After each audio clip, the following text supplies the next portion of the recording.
นำอิสราเอลเนี่ยประกาศชัดเจนในการที่จะบุกเข้าไปที่เมืองราฟาแม้ว่าสหรัฐอเมริกาหรือว่าชาติตะวันตกเนี่ยพยายามที่จะมีการขัดขวางถึงประเด็นเรื่องนี้นักวิเคราะห์หลายคนเนี่ยเขามองว่าการที่เบนจามิน เนทันยาฮูมีการสั่งโจมตีราฟาอย่างสมบูรณ์ทั้งทางอากาศทางบนดินเนี่ยสิ่งหนึ่งก็คือว่าสิ่งที่มันเกิดขึ้นอาจจะทำให้โลกเนี่ยมีปฏิกิริยาเชิงรบกับอิสราเอลรวมไปถึงเขาก็มองว่าการที่ผู้นำอิสราเอลเนี่ยทำแบบนี้เพราะต้องการยืดเวลาความขัดแย้งให้ตัวเองอยู่ในอำนาจต่อไปการสู้รบระหว่างอิสราเอลกับกลุ่มฮิซบอลเลาะห์ครั้งนี้นับว่ารุนแรงสุดนับตั้งแต่ทั้งสองฝ่ายทำสงครามกันตั้งแต่ปี 2549 ซึ่งแหล่งข่าวด้านความมั่นคงเปิดเผยเนี่ยครับว่าผู้เสียชีวิตนั้นเป็นสมาชิกกลุ่มติดอาวุธฮิซบอลเลาะห์แต่หากอยู่บนความอยู่รอดของอิหร่านนั้นน่ะมันกำลังถูกคุกคามเราก็ไม่มีทางเลือกอื่นนะครับนอกเหนือจากจะต้องปรับเปลี่ยนหลักการด้านนิวเคลียร์เสียใหม่ไปดูอีกหนึ่งสถานการณ์ที่เกิดขึ้นนะคะระหว่างอิสราเอลแล้วก็รวมไปถึงกลุ่มฮามาสนะคะจะเห็นว่าก่อนหน้านี้ผู้นำอิสราเอลเนี่ยประกาศชัดเจนในการที่จะบุกเข้าไปที่เมืองราฟาแม้ว่าสหรัฐอเมริกาหรือว่าชาติตะวันตกเนี่ยพยายามที่จะมีการขัดขวางถึงประเด็นเรื่องนี้นักวิเคราะห์หลายคนเนี่ยเขามองว่าการที่เบนจามิน เนทันยาฮูผู้นำของอิสราเอลเนี่ยพยายามที่จะใช้วิธีการคือบุกเข้าไปที่ราฟานั้นถ้ามองเนี่ยในเรื่องของการคาดหวังแต่มันก็มีผลกระทบที่เกิดขึ้นโดยเฉพาะนี่อาจจะเป็นประเด็นที่เกิดขึ้นภายในของอิสราเอลทางด้านของมูราซาดิซาเดประธานศูนย์ตะวันออกกลางศึกษาในกรุงมอสควาของรัสเซียนะคะซึ่งเขามีการวิจัยเนี่ยความซับซ้อนของตะวันออกกลางเขาออกบทวิเคราะห์แบบนี้ว่าการที่เบนจามิน เนทันยาฮูมีการสั่งโจมตีราฟาอย่างสมบูรณ์ทั้งทางอากาศทางบนดินเนี่ยสิ่งหนึ่งก็คือว่าสิ่งที่มันเกิดขึ้นอาจจะทำให้โลกเนี่ยมีปฏิกิริยาเชิงรบกับอิสราเอลรวมไปถึงเขาก็มองว่าการที่ผู้นำอิสราเอลเนี่ยทำแบบนี้เพราะต้องการยืดเวลาความขัดแย้งให้ตัวเองอยู่ในอำนาจต่อไปประเด็นแรกเนี่ยเขามองว่าก่อนที่จะมีปฏิบัติการเกิดขึ้นของกลุ่มฮามาสวันที่7 ตุลาคมนะคะรัฐบาลของอิสราเอลเนี่ยกำลังประสบวิกฤตภายในอย่างร้ายแรงเนื่องจากข้อเสนอการปฏิรูปกฎหมายแล้วการปฏิรูปกฎหมายครั้งนี้จุดมุ่งหมายคือต้องการจำกัดอำนาจของศาลฎีกา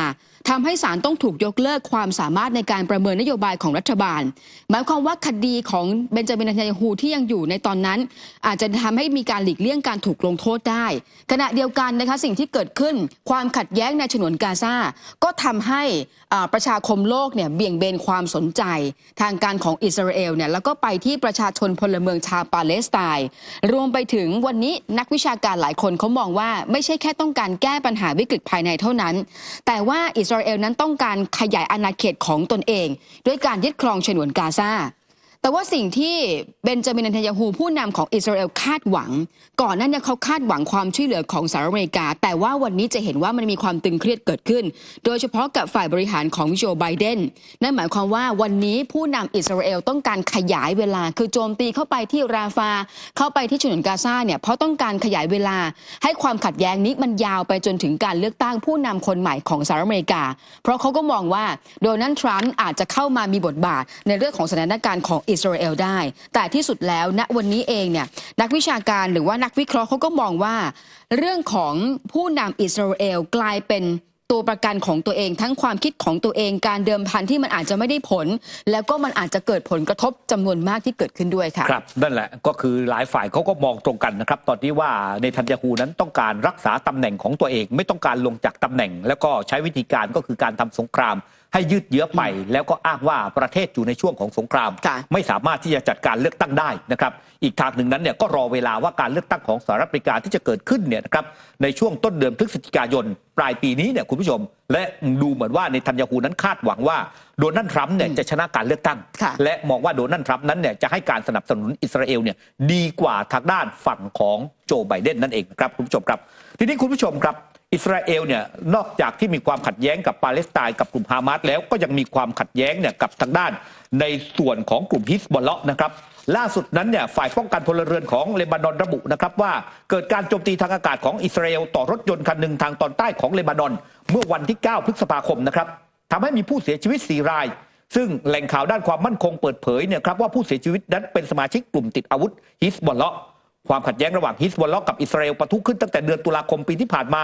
ควบคู่ไปกับสงครามในฉนวนกาซาโดยทวีความรุนแรงขึ้นในสัปดาห์นี้เมื่อ2 ฝ่ายระดมยิงกันอย่างหนักทำให้เกิดความกังวลว่าจะนำไปสู่สงครามใหญ่กว่านี้ฝ่ายอิสราเอลนั้นใช้ปืนใหญ่โดรนและก็เครื่องบินรบถล่มเป้าหมายทางตอนใต้ของเลบานอน รวมถึงโจมตีนักรบจากกลุ่มฮิสบอลเลาะห์และกลุ่มติดอาวุธอื่นๆขณะที่ฝ่ายนักรบในเลบานอนก็ยิงจรวดและปล่อยโดรนเข้าสู่เขตภาคเหนือของอิสราเอลหน่วยกู้ภัยป้องกันพลเรือนของเลบานอนระบุนะครับว่านำร่างของผู้เสียชีวิต4 รายออกจากรถยนต์คันหนึ่งที่ถูกไฟไหม้เกรียมจากการโจมตีของอิสราเอลโดยแหล่งข่าวด้านความมั่นคง2 รายเปิดเผยนะครับว่าผู้เสียชีวิตทั้ง4 รายนั้นเป็นสมาชิกของกลุ่มฮิสบอลเลาะห์การยิงปะทะกันทำให้ผู้คนหลายหมื่นคนจากทั้ง2 ฝั่งชายแดนต้องอพยพหนีภัยสงครามโดย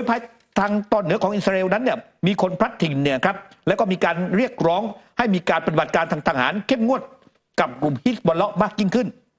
ในขณะที่โยฮาฟกันเลนรัฐมนตรีว่าการกระทรวงกลาโหมอิสราเอลก็ออกมาบอกวันเนี่ยบอกว่าเดือนหน้ามันอาจจะเป็นฤดูร้อนระอุโดยกล่าวว่าจำเป็นต้องมีข้อตกลงทางการทูตเพื่อแก้ปัญหาทางทหารและก็ฟื้นฟูความมั่นคงการสู้รบระหว่างอิสราเอลกับกลุ่มฮิสบอลเลาะห์ครั้งนี้นับว่ารุนแรงสุดนับตั้งแต่ทั้ง2 ฝ่ายทำสงครามกันตั้งแต่ปี 2549 ฝ่ายฮิสบอลเลาะห์ก็บอกว่า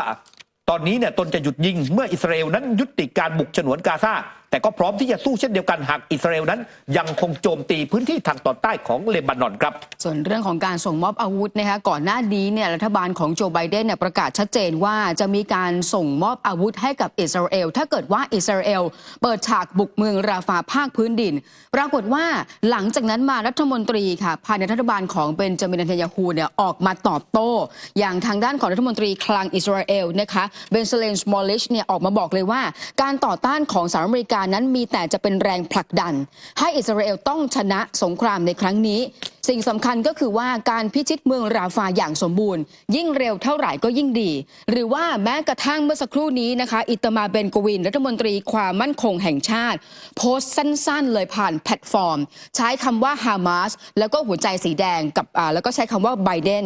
ขณะเดียวกันค่ะกิลัดเออร์ดันทูตอิสราเอลประจำสหประชาชาติเนี่ยมีการออกพูดถึงประเด็นเรื่องนี้ว่า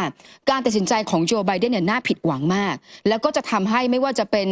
ฮามาสหรือว่าจะเป็นอิหร่านฮิสบอลเลาะห์เนี่ยตีความว่านี่จะเป็นการให้ความหวังสู่ความสำเร็จบางอย่างขณะเดียวกันอิสราเอลนั้นจะบรรลุเป้าหมายได้ยังไงถ้าไม่ได้บุกเข้าไปในพื้นที่สำคัญอย่างราฟาแล้วก็มีการเตือนด้วยว่าตอนนี้มีชาวอเมริกันเชื้อสายอิสราเอลจำนวนมากที่เคยโหวตให้กับโจไบเดนวันนี้เขาบอกว่าคนเหล่านี้เริ่มลังเลกับโจไบเดนแล้วด้วยค่ะครับในขณะที่ทางด้านอิหร่านนั้นเนี่ยครับก็มีความเคลื่อนไหวเช่นเดียวกันครับล่าสุดนั้นกามานคาราซีนะครับซึ่งเป็นที่ปรึกษาของอัญญาตอเลาะห์อาลีคามานีอีผู้นำสูงสุดของอิหร่านออกมาระบุนะครับว่าเวลานี้เนี่ยอิหร่านเนี่ยยังไม่ได้ตัดสินใจว่าจะผลิตระเบิดนิวเคลียร์แต่หากอยู่บนความอยู่รอดของอิหร่านนั้นเนี่ยมันกำลังถูกคุกคามเราก็ไม่มีทางเลือกอื่นนะครับนอกเหนือจากจะต้องปรับเปลี่ยนหลักการด้านนิวเคลียร์เสียใหม่ก่อนหน้านี้เนี่ยครับคุณผู้ชมครับทางด้านอัญญาตอเลาะห์อาลีคามานีอีนั้นเคยออกคำตัดสินทางศาสนาในช่วงทศวรรษที่ 2000 บอกว่าการพัฒนาอาวุธนิวเคลียร์ถือเป็นสิ่งต้องห้ามและก็ได้ย้ำจุดยืนนี้อีกครั้งในปี 2019 โดยบอกว่าการผลิตและสะสมระเบิดนิวเคลียร์ถือเป็นเรื่องที่ผิดและการนำมาใช้ก็เป็นสิ่งที่ศาสนานั้นห้ามแม้ว่าเราจะมีเทคโนโลยีนิวเคลียร์แต่อิหร่านนั้นมุ่งมั่นที่จะหลีกเลี่ยงสิ่งเหล่านี้อย่างไรก็ตามรัฐมนตรีกระทรวงการข่าวกรองของอิหร่านเคยแถลงเอาไว้ในปี 2021 ว่าแรงกดดันจากชาติตะวันตกอาจทำให้อิหร่านนั้นจำเป็นต้องแสวงหาอาวุธนิวเคลียร์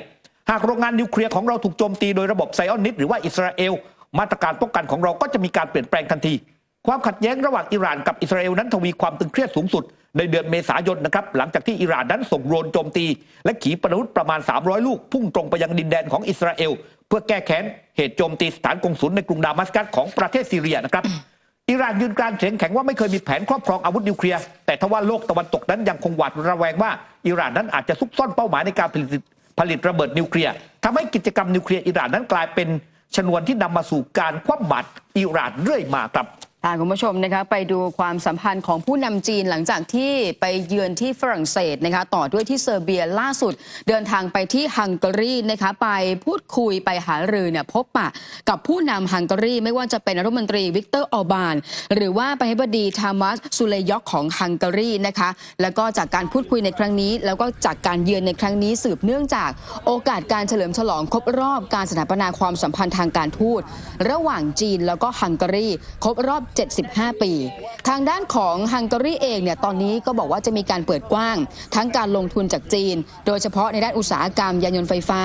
รวมไปถึง วิกเตอร์ ออร์บานเนี่ยมีการประกาศด้วยว่าต้องการให้ฮังการีนั้นเป็นศูนย์กลางการผลิต EV ระดับโลกแล้วก็จะมีการลงนามในข้อตกลงนะคะเป็นการบันทึกความร่วมมือกันประมาณ16ฉบับก็จะมีทั้งโครงสร้างพื้นฐานพลังงานนิวเคลียร์อุตสาหกรรมยานยนต์ด้วยนะคะแล้วก็การเจรจาในครั้งนี้ดูเหมือนว่าหลายคนก็จะมองว่าสิ่งที่เกิดขึ้นความสัมพันธ์ระหว่างทางการจีนแล้วก็ฮังการีนั้นมีความสัมพันธ์ที่ดีแล้วก็เป็นความสัมพันธ์ที่อยู่มาอย่างยาวนานโดยตลอดด้วยค่ะคือน่าสนใจมากนะครับคุณผู้ชมครับการตั้งเป้าระหว่างทางด้านจีนกับฮังการีนั้นก็คือฮังการีเนี่ยต้องการเปิดให้จีนเนี่ยนะมาลงทุนด้านอุตสาหกรรมยานยนต์ไฟฟ้าหรือว่า EV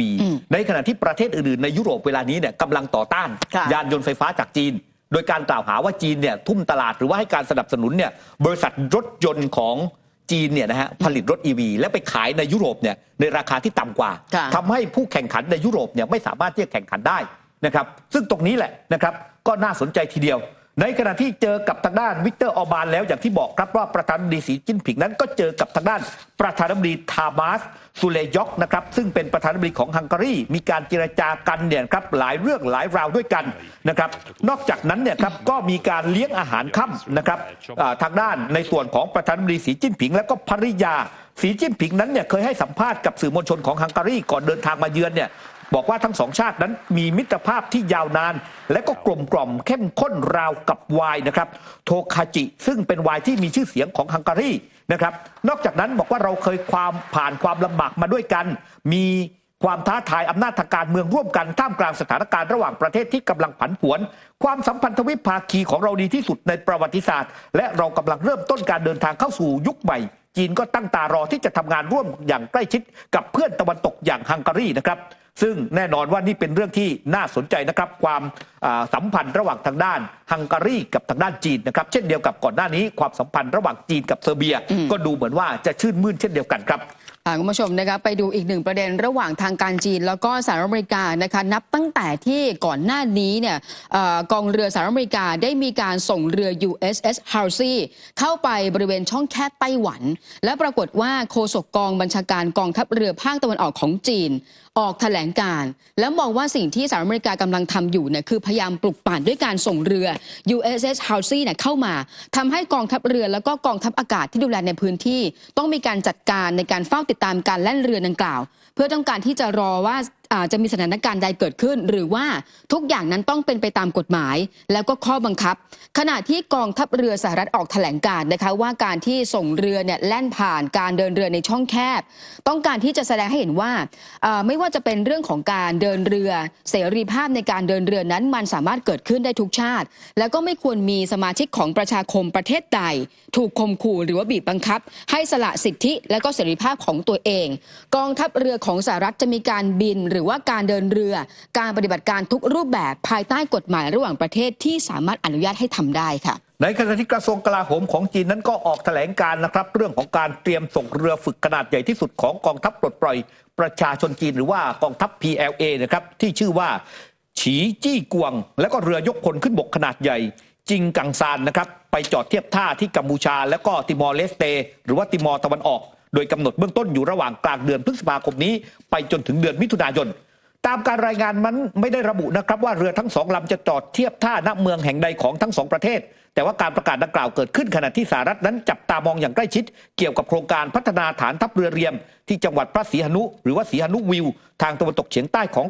กัมพูชาใกล้กับอ่าวไทยทั้งนี้สหรัฐยังเชื่อมั่นว่าเรื่องนี้เป็นข้อตกลงลับระหว่างกัมพูชากับจีนตามที่เคยมีการรายงานข่าวตั้งแต่ปี 2562 ว่าทั้งสองประเทศนั้นลงนามร่วมกันในเอกสารความร่วมมืออนุญาตให้จีนใช้ฐานทัพในระยะแรกเป็นเวลา30 ปีก่อนมีการพิจารณาขยายระยะเวลาทุก10 ปีโดยทางด้านกองทัพประชาชนปลดปล่อยประชาชนจีนนั้นเนี่ยสามารถนำทรัพย์สินทางทหารที่รวมถึงเรือรบและก็กำลังพลไม่จำกัดจำนวนเข้ามาติดตั้งแล้วก็ประจำการที่ฐานทัพเรือเรียมแล้วก็ล่าสุดนั้นเนี่ยเพิ่งมีการออกมาเปิดเผยนะครับภาพถ่ายทางดาวเทียมว่าเรือรบของจีนนั้นเนี่ยจอดเทียบท่าอยู่ที่ศรีหนุวิวเนี่ยครับก่อนหน้านี้เนี่ยเป็นเวลา5 เดือนแล้วครับมาร่วมสนับสนุนท็อปนิวส์นำเสนอความจริงได้แล้ววันนี้เพียงกดปุ่ม Super Thanks แล้วเลือกจำนวนเงินตามที่ต้องการได้เลยครับขอบคุณครับ